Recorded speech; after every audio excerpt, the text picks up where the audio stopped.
Hey guys, it's Flip, and in today's video we're going to put to the test this Ortho Weed Be Gone, Chickweed, Clover, and Oxalis Killer.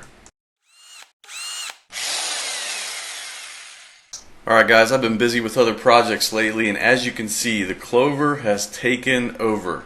I put some crabgrass preventer down earlier in the year, but I haven't done anything about this Clover, so now it's time. So we're going to put this Ortho Weed Be Gone Clover Killer concentrate to the test and see if it does what it says. I've got lots of clover, so let's see how it does.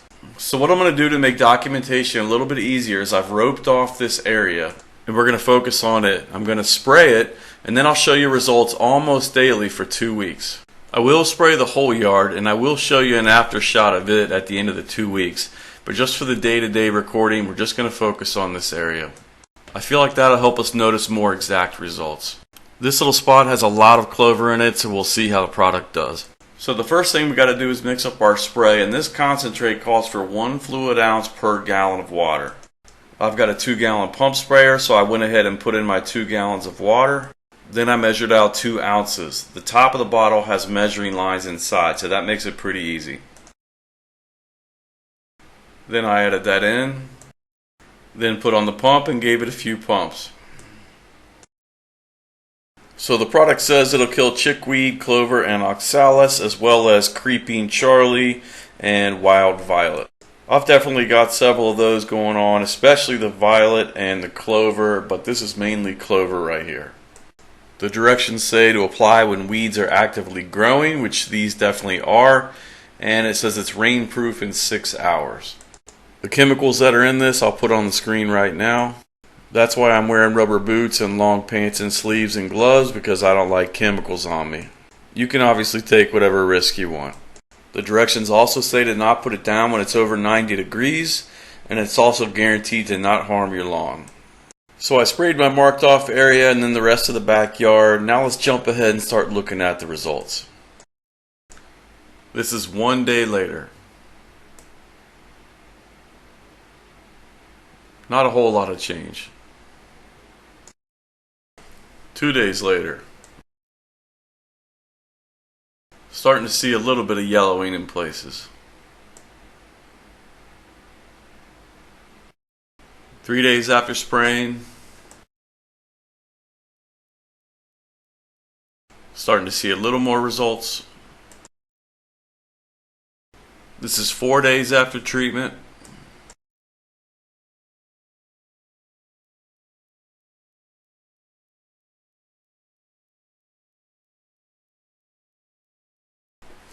This is 5 days later. Starting to see some more yellowing and browning.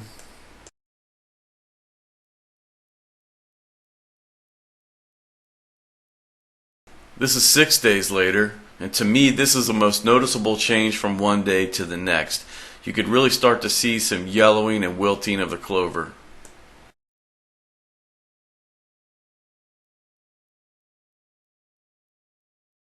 This is 1 week later. I'm starting to actually see some spots where I can see all the way down to the soil.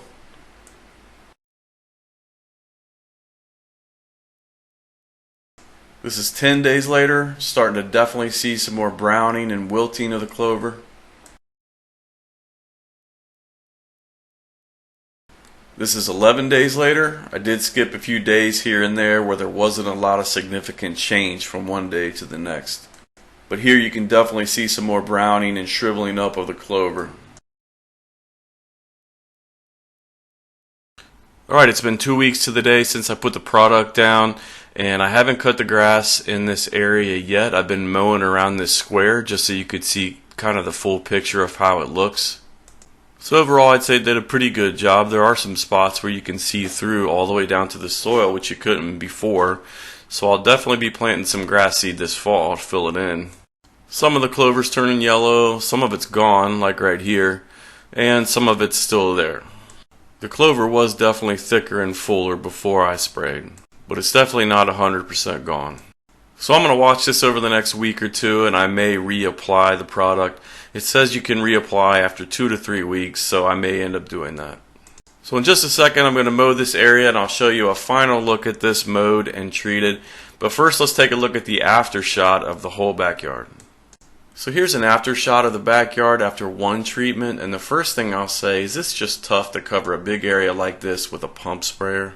A pump sprayer is awesome for spot treatment, but when you let it get as overrun as I did, it's a little tough to cover everything. So you can definitely see some spots where I didn't cover it as much as I should have, but you can also see some spots where it's working. So I'm going to show you that now. Here's a spot right here where you can see the clover turning yellow and starting to curl up. Here's a spot where you can see that I definitely missed, or it's just not working, some combination of the two. You can see through here some of the clover actually turned kind of a purplish color.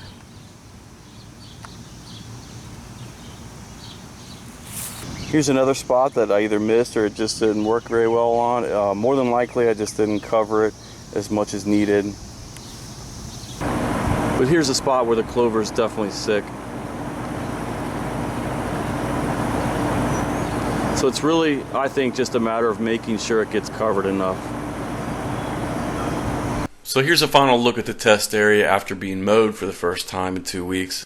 There's definitely less clover in here, but there is still definitely some clover. Throughout the rest of the yard, the results were even more hit or miss. Probably due to how much I let it spread and just not covering it enough. You can also add a surfactant to the spray to make it stick to the leaves better, but I wanted to do just a test of the product by itself.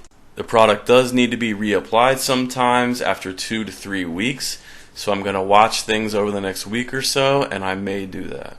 I guess the important lesson learned is just to stay on top of your clover early and often and not let it spread this much. Then it's easier to treat.